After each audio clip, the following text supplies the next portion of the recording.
Hello students, western political science वाला जो हमारा वेस्टर्न पॉलिटिकल थिंकर का जो हमारा पेपर है पॉलिटिकल साइंस का, उसमें अरस्तू पे हम चर्चा कर रहे हैं और उसी चर्चा को आज आगे बढ़ाते हुए विधि के शासन यानी कि रूल ऑफ लॉ पे अरस्तू के क्या विचार थे उस पर हम चर्चा करेंगे। सबसे पहले बात यह कि अरस्तू के लिए जो भी उसका आदर्श या शेष राज्य था वो उसके लिए कॉन्स्टिट्यूशनल स्टेट था, यानी कि एक संवैधानिक राज्य था। और एक यही तत्व है जो अरस्तू और प्लेटो की जो आइडियोलॉजी है इनमें अंतर हमको दिखाई यहाँ पे देता है, क्योंकि जहाँ प्लेटो के लिए दार्शनिक शासक ही उसका सर्वश्रेष्ठ वांछनीय शासन जिसको मानता है कि जहाँ दार्शनिक शासक जो शासन करेगा वही शासन सर्वदा श्रेष्ठ है। लेकिन अरस्तू का मानना है कि जो विधि का शासन है वही श्रेष्ठ या वांछनीय है। तो इससे एक बात तो हमको क्लियर हो जाती है कि अरस्तू ने जो प्लेटो का आदर्श राज्य का जो रिपब्लिक में उसने जो आदर्श राज्य की जो अपने संकल्पना दी है उसको उसने कभी भी स्वीकार नहीं किया। यहाँ हम इसे बाइंगे शब्दों में ये भी कह सकते हैं कि जिसे अरस्तू आदर्श राज्य कहता है वो प्लेटो के लिए द्वितीय श्रेष्ठ राज्य है जो उसने अपनी पुस्तक लॉज में बताया है।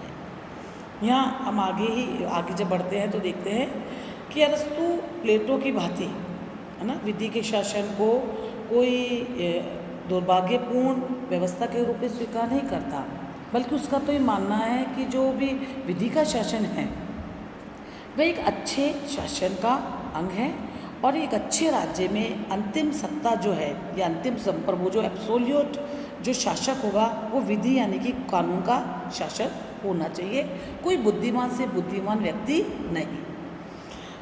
विधि के शासन की श्रेष्ठता के बारे में अपने विचार व्यक्त करते हुए अरस्तू आगे ही कहता है कि विधि के शासन में ही ऐसे गुण विद्यमान होते हैं जो किसी श्रेष्ठ से श्रेष्ठ मानव जैसे कि जो प्लेटो ने माने हैं दार्शनिक शासक उसमें विद्यमान नहीं हो सकते। यहाँ वो कहता है कि विधि में यानी कि कानून व्यवस्था में अव्यक्तिकता का गुण होता है ना, और इसे अच्छे से अच्छा व्यक्ति मानव भी प्राप्त नहीं कर सकता, क्योंकि विधि में न तो कोई शुद्धा होती है, न कोई भावावेश होते हैं, न कोई भावना लालसा या कोई भी प्रलोभन उसको स्पर्श नहीं करते हैं।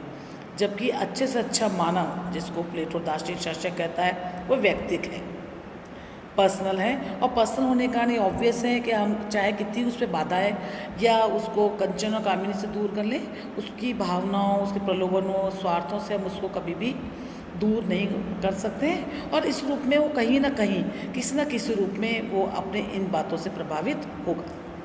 दूसरी बात यहाँ पे अरस्तू कहते हैं कि जो विधि का शासन है ये विवेक का शासन है ना, और इसमें ये व्यक्तियों का शासन नहीं है, यहाँ पे विवेक का शासन है।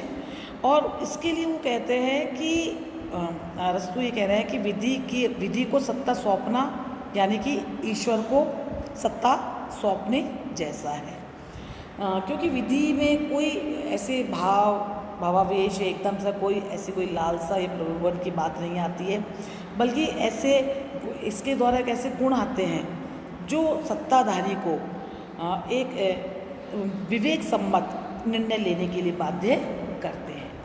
नेक्स्ट बात जो अरस्तू कह रहे हैं कि जो विधि का शासन है ये नैतिक और सभ्य जीवन की एक अनिवार्य शर्त है।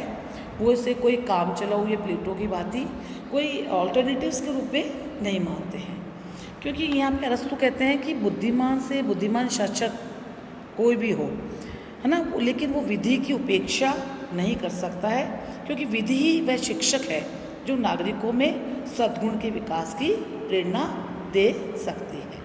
इससे सबसे एक इम्पॉर्टेंट बात अरस्तू ने इस संबंध में कोटेशन कही है कि जब मानव को पूर्ण बना दिया जाता है ना, जब वो कंप्लीट होता है तो वह समस्त जीवों में सर्वश्रेष्ठ जीव है, किंतु जब उसे विधि और न्याय से पृथक कर दिया जाता है तो वह समस्त जीवों में निकृष्ट जीव बन जाता है। तो अरस्तू का जो सद्गुण का जो है कि व्यक्ति हम जीवन के अंदर सिर्फ जीवन जीने के लिए नहीं बल्कि सद्गुण की प्राप्ति या अच्छे जीवन के लिए आए हैं, तो अच्छे जीवन के लिए वो विधि के शासन को अवश्यंभावी मानता है। आगे अरस्तू एक बात और कह रहा है कि विधि का शासन शासक और शासित दोनों के लिए अप्रोप्रिएट है, दोनों के लिए अनुकूल है, क्योंकि इससे दोनों के अंदर एक सादृश्यता, एक नैतिक समानता पाई जाती है।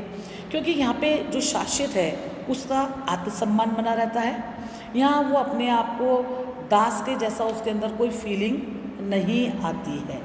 क्यों? क्योंकि यहाँ पे संवैधानिक शासन में वह दास नहीं है, बल्कि वह सहमति से अपने शासक को मतलब वो प्रदान करता है इच्छा, या अपनी सहमति प्रदान करता है कि वह उस पर शासक कर सकता है। तो यहाँ पर ये जो शासन व्यवस्था है या ये जो विधि का शासन है, ये शासक और शासित दोनों के लिए बहुत अनुकूल है। यहाँ एक बात अरस्तु और कहते हैं कि अब विधि के निर्माण में या कानून व्यवस्था के निर्माण में यहाँ वो है बुद्धि के महत्व को स्वीकार करता है, जबकि प्लेटो ने अनुभव की उपेक्षा की है और दार्शनिक शासक को इस होल एंड सोल वो शासक मानता है। लेकिन अरस्तु के लिए जो अनुभव है ये आवश्यक है, क्योंकि इसके द्वारा ही ज्ञान का सही विकास का हम उसको रिप्रेजेंट कर सकते हैं। तो यहाँ एक सबाई ने बहुत अच्छी बात कही है कि सुकरात और प्लेटो ने जिस अतिवादी बुद्धिवाद या ज्ञान को एक एक्सट्रीम लेवल पे जाकर के जहाँ स्थापित कर दिया था ज्ञान की शाखा को, अरस्तु ने उसे चूर चूर कर दिया है।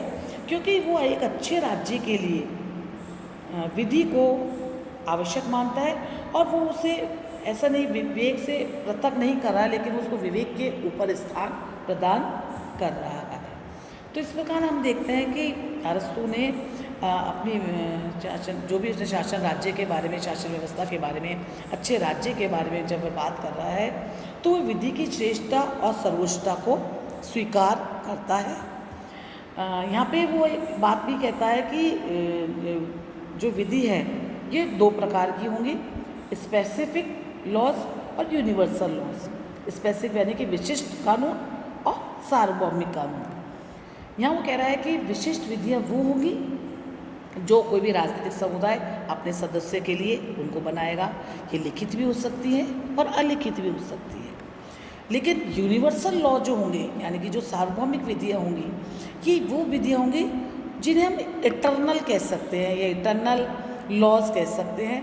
ये इन्हें कोई विशिष्ट समुदाय के लिए नहीं होता है, जबकि ये शाश्वत विधि होती है। कोई इन्हें स्वीकार करे या नहीं करे, ये सर्वत्र रूप में विद्यमान होती है।